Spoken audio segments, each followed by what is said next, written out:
what happened with the Canadian Prime Minister who has just spent time in the Oval Office with Donald Trump. And I have to say, while both guys were gracious, it was a far more gracious conversation, for example, than Trump gave Zelensky. He didn't bring in his attack dog of J.D. Vance or Marco Rubio or anything like that when it came to Canada. It is interesting. He did call on Marco Rubio, but it was not related to the Canadian thing. But what did come up from the press was the question about making Canada the 51st state. You, Donald Trump, have said that you want to do that.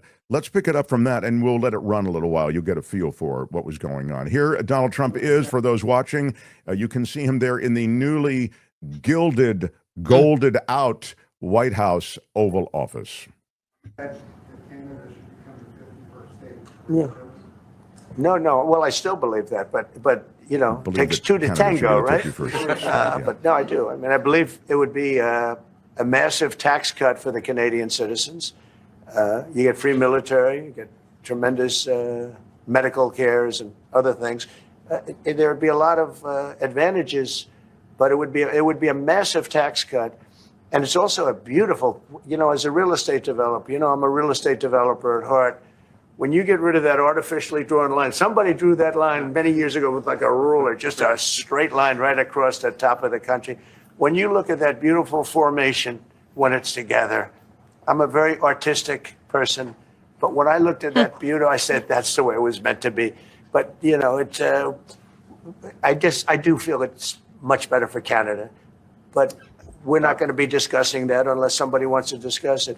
I think that there are tremendous benefits to the Canadian citizens, tremendously lower taxes, free military, which honestly we give you essentially anyway because we're protecting Canada if you ever had a problem. But I think it would really be a wonderful marriage because it's two places that get along very well. They like each other a lot.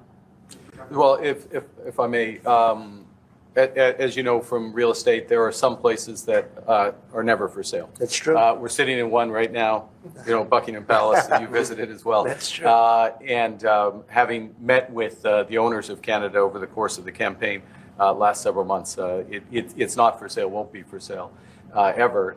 But the opportunity is in the partnership and what we can build together. And we have done that in the past. And part of that, as the president just said, is with respect to our own security.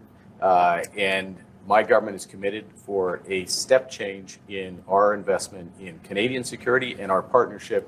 And I'll say this as well, that the president has revitalized international security, revitalized NATO, and us playing our full weight in NATO, and that will be part of it. And they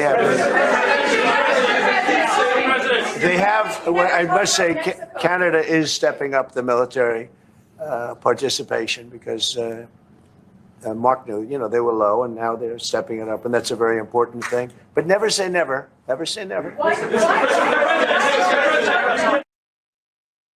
So I thought it was a gracious exchange, and the Canadian Prime Minister obviously so adept at working in the pushback on Trump without it being contentious, He's such a diplomat. He really nailed is. that. Wow, yeah. That was amazing. And I have to say this, I thought Trump was careful and in his own way smiley, gracious, but then he said, never say never. I mean, it's I know.